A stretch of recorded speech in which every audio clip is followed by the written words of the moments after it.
You're watching the Rocky Truth Podcast. I decided that I was going to take a round trip flight back here to Pensacola. It became a pretty bad deal real quick. I was like, no, I'm okay, this and that, not knowing that what was sitting in front of me was not okay. And I watched my plane take off and literally watched it fly over us as I was out in the parking lot. And I said, to myself in my head, I said, there goes my future. When we were living in Minnesota, me and my brother, like everything was like so perfect. I mean, we were working out like every day. Like I said, we had good jobs. Everything was going so perfect. And then, like I said, we'd been there a little while, and I decided that it was getting around Christmas time, and I decided that I was going to take a round trip flight back here to Pensacola. So I got my ticket and everything, and my brother was just like, make sure you come back, and don't get caught up, with some of the wrong people, this and that. And I was like, no, bro, I'm not going to this. It's not that type of party.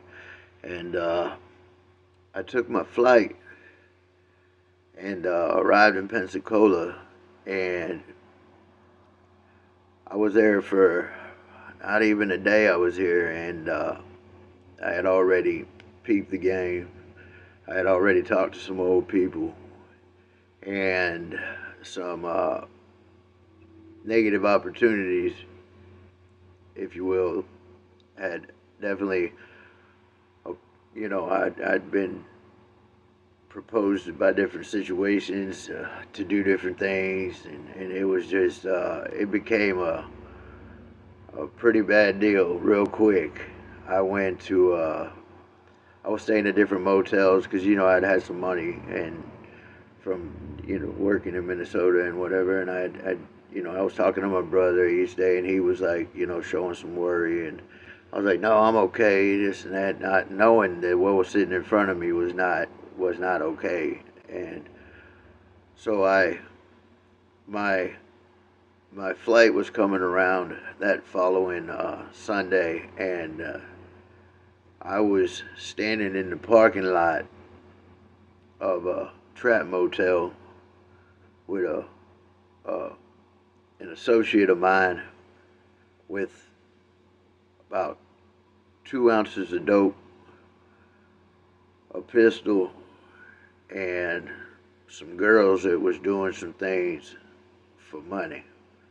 And I watched my plane take off and literally watched it fly over us as I was out in the parking lot. And I said, to myself in my head, I said, there goes my future. And why I made that decision, I do not know for the life of me, and I regret it so bad. I regret it so much. There's so many things, incredibly big things, that would be different had I caught that plane back. And that was the plan. That's why I bought that round trip ticket, is to catch that plane. Well, I didn't catch that plane. Things became worse. My brother already knew what time it was. Like I said, from day one, my dad said, promise me you two will never leave each other's sides. And I'm still sticking to that. So is my brother. Well, you know what that means? He came right behind me. It was probably, I'd say, 3 months. 3 months. Afterwards, I got a phone call, and it was my brother saying, I'm back. I'm here. And I really didn't want that at all. But I knew damn well that if I didn't catch that flight back, that he was going to be soon behind me. And I was bad off. I was using heroin. I was using fentanyl, and I had met a girl that I ended up getting serious with. Um, I ended up going to Richmond, Virginia on a drug run, and I was taking stuff up there, bringing it back. And I had taken this girl with me, and she, we became really tight really quick, and I ended up, it was a common law state up in Virginia, so I went up there and she asked to ride with me, or we had asked. I don't know exactly how that went. I don't know if she had asked, but anyway, we ended up going together. And while we were up there, it just came about a conversation I had mentioned to her about marriage, and she was down. And I thought that we were just talking at first, but I thought in my mind, being spontaneous and I was 40 years old at the time, 39 years old, and I had never done anything like marriage, and so we agreed to do it. We went and found somebody. A friend of ours was with us. We went and found a lawyer, and they had us married. We went down to the courthouse the next day, had it filed, and for the state of Virginia, and so I came back with on a dope run with a wife. And so now I'm married. We're both using, and she's using right along with me, and we're just two peas in a pod. And now my brother's back, so I integrate him. I introduced him to her, and then things were, which they had seen each other through different acquaintance people would, but we all, everybody knew each other, and I had I told my brother. I said, look, well, me being married, maybe this will help me out. Maybe this will get something going for me that'll make my mind trigger, because I thought that having my daughter would do it, and sadly that didn't do it. I thought that moving to Minnesota would have stopped it, and that didn't do it. So I got a wife now. Granted, she's using, but I could see the potential to where I could see past this at one day. And I told my brother, I just said, hey, I don't need you crashing out like I'm doing, but who is the big brother that tells little brother you can't, you're my big brother, you're telling me not to crash out, but you're going head first in with no helmet on. So we both ended up doing really, really bad. He started doing really bad to a level that I had never seen him do before. And I was coming to the point in life where it was just, I didn't know what was next. And any given day, I was just waiting to either hear that my wife had overdosed or that my brother had overdosed, or vice versa, either one of them hearing that I had overdosed. And that was how I lived every day for a while. And it was sad, but we would get so high that we just had, because that was the only way to block out those thoughts, was to nod out from reality. So the only way you're not going to think about something like that is to be half unconscious and not giving a shit about who you are and who loves you and who's worried about you and who you're worried about. You just get so high that none of it matters. So that's where I was at in life. And I'll tell you what, that was one of the coldest times I ever had in my life. Granted, I had been through all this in life, and all these violent times, and all these tragic times of losses and funerals, and time incarcerated in cold, lonely cells, and smelling nothing but piss on the floor, and nobody around but people just yelling from other cells, just crying. And I've been through all these times, but this was one of the coldest times I'd ever been. ever been in my mind. And my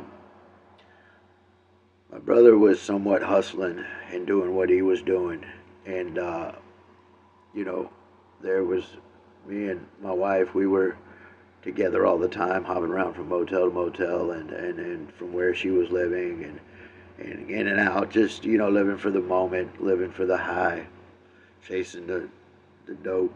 And he I had got a phone call saying that from my brother saying that, bro, I've been shot. And I, of course, asked him again. I said, dude, what? He said, bro, I've been shot. I said, man, where? Where? He said, I've been hit in my arm by my side. And I was thinking maybe inside, whatever. I didn't know exactly. All I heard was you've been shot. And I asked him where and all that. He told me, but it already registered that he'd been shot. So I took off from where I was at, and I went and I told my wife, I had to go. That my brother, he'd been shot, and I took off to where he was at, and I was going 100 miles an hour, just just that kind of driving. Whenever you find out, and it don't matter who the law, whoever. I mean, it didn't matter to me in no time what was. I had to get to where my brother was at, and of course, when I got there, he was gone because I had talked to him on the phone. He had said the paramedics were getting him.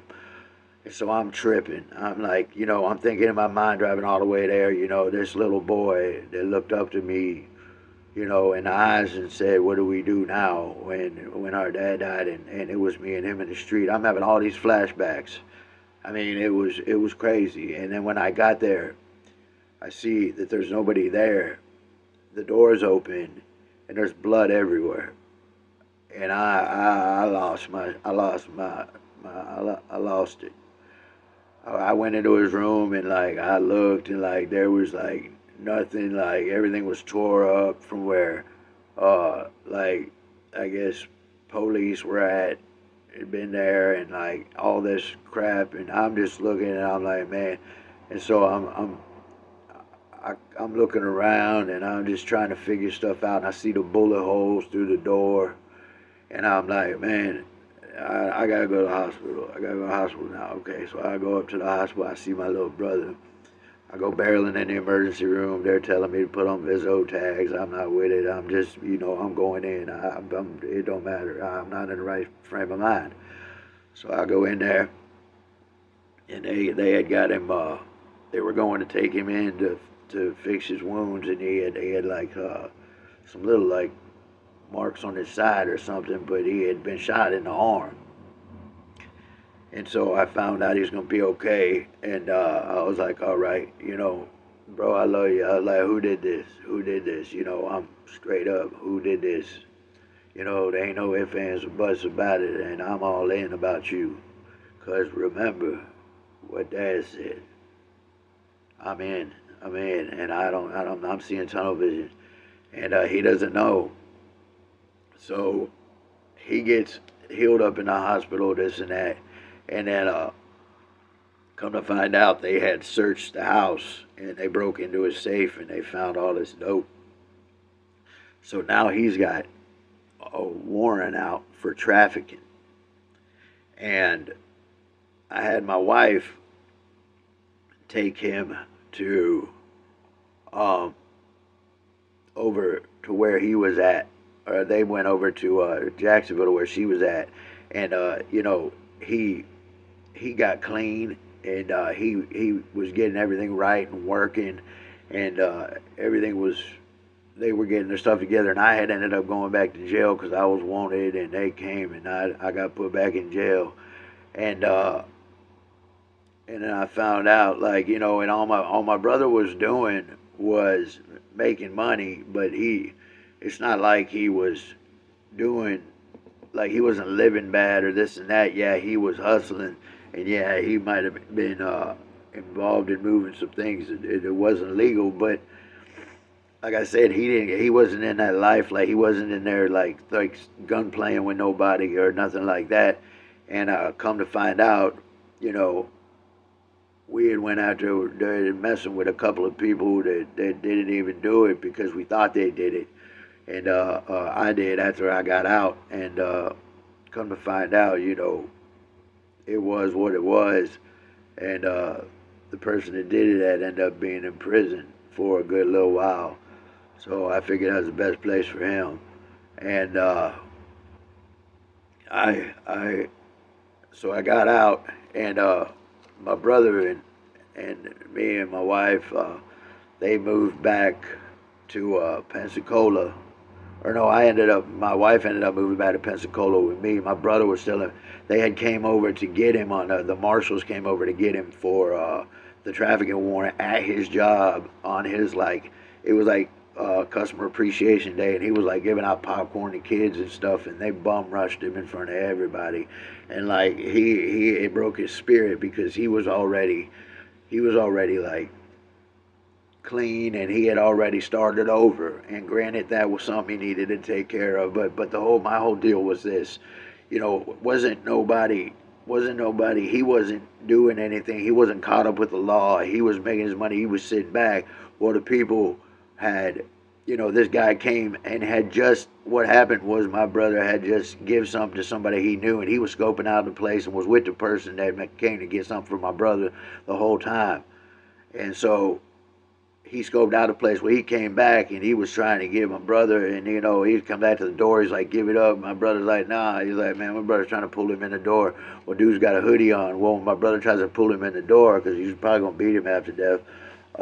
The dude started busting shots through the door, and they hit my brother. So in a nutshell, he and that's how he got in trouble with the cops coming and searching his stuff. But the only reason, so my thing is this, you know, my brother wasn't bothering nobody, wasn't caught up, wasn't out riding around, wasn't, and then, but all that happened was my brother was just getting his money, and he should have been doing it in a better way because he was working and he was hustling. But somebody tried to rob him, which he didn't, you know, he didn't create that. He didn't cause that that energy to happen to him. He just, this person decided to try to rob him. That went bad. My brother gets shot, and now he's wanted for trafficking, all because this dude tried to rob him. So he's got shot, and now he's in prison for trafficking, all because this dude tried to rob him. So I mean, it really killed his spirit. And then he switched it all up, and then, you know, like I said, got a job and this and that, and started over. But so he still had that hanging over his head. So he went in for trafficking, and me and my wife was back she was back in Pensacola with me. And then when, you know, he got out, you know, everything switched up. He didn't go back to any of that, and I was still heavy into it. And I'll tell you what, like, I was in the streets too. What happened was I was at my wife, where my wife was living at, and I had an overdose. And the overdose was right in front of my wife and her daughter. They found me in the bathroom, and I was, you know, pretty much on my way out. And so the ambulances were coming, this and that, and you know, I came to before they pulled me out on the stretcher, and I was like, "What's going on? I'm fine." You know, that, you know, when everything's in your head messing with you, because I came to, they'd give me Narcan multiple times, and I thought everything was cool. So, you know, because you snap to and you go directly into withdrawal, so I'm already feeling like crap, and I'm wanting to know what's going on. And you know, they wheel me out to the hospital. Well, when I go to get out of the hospital, my stuff's on the porch, and I had been kicked out because I got out of prison, and like I said, I was locked up again. I got out, and I went back to the same thing, and my wife was clean. She had already been clean, so I was just like, you know, trying to tell her that, but I was already hitting licks and this and that and trying to hide it from her, but, you know, kind of playing her like she was a dummy, knowing damn well that this girl came from the same environment I had came from, at the time, and she knew the moves and she knew me. But the drug had me believing that I was, finessing real good, and that wasn't what it was. And so my brother, he ended up getting out of prison and doing well, and he was started working for a landscaping company with a good friend of ours. He started moving in, living in with him, and he was doing good. And um, I ended up being in the streets for like 2 years after that, after my wife had separated from me. And I was in the streets just doing my thing, and getting worse and worse. And, my legs started getting bad at that time. That if you've seen any other video that I have, well, I have one about my legs, and it's really bad. And uh, they started getting bad. I was hopping around, I was sleeping sleeping in different places behind buildings, and I was really rough. And it came so bad that I had ended up going like laying. I was laying on the ground in the dirt on the side of the road beside a restaurant, and I didn't have no more fentanyl. I didn't have no money. I didn't have no phone. And I said, if I lay here, I'm gonna die, because I couldn't move because of my legs. So I literally crawled to a restaurant right next door and used the phone, and I called my wife. Even though we were still talking, she was there for me, but she knew she couldn't have me there, because due to her safety, her child's safety, and what I was not committed to doing, which was getting right at the time. So I called her, and she said, Rudy, you need to call an ambulance or you're going to die. I said, I am. I can feel it. I know death more than anybody, and I agreed to that. So I called the ambulance. Well, they came and got me. I went and sat in there, and I went through what I had to go through, and with my legs hurting at that time, the withdrawals hurting, and then they started me on Suboxone, and I got out of there, and they asked me where I wanted to Uber to when they released me, and I had them take me to the Mission, where it was a place, with a Christian environment. I knew that if I went anywhere else, it was not going to be good. It was not gonna. It just wouldn't have been. There was no other option if I was to try to do anything better. So I went there, and I'll tell you what. That's when my brother, my other brother, that is with me to this day. Not biological, but he is my brother. He he was supporting me, and he said, look, man, you took a step, so now I got you. And I tell you what, I have never ever felt love outside of, you know my brother and my wife, but the love from another person, and that he has given me. And he stuck with me through the whole time at the Mission. And then while I was at the Mission, his I got a call, I got a text from him one day, and I got to start. See, since I've been in the Mission, I've been talking to my wife, and I had gotten clean, and I was talking to my wife again, and she was actually still there for me. And like my brother was talking to me, he was doing real well. And then my brother that was helping me out through the Mission, uh, I got a call from him, and he said, bro, my brother's dead. And I said, your brother's dead? Your brother, your little brother, which is like a little brother to me. And he was like, yeah. And he had been in rehab. His little brother, my best friend's little brother, had been in rehab. And he went out a week, and fentanyl. Fentanyl ended all of that. Anything he could have been, thinking about for his life, that all came to an abrupt stop.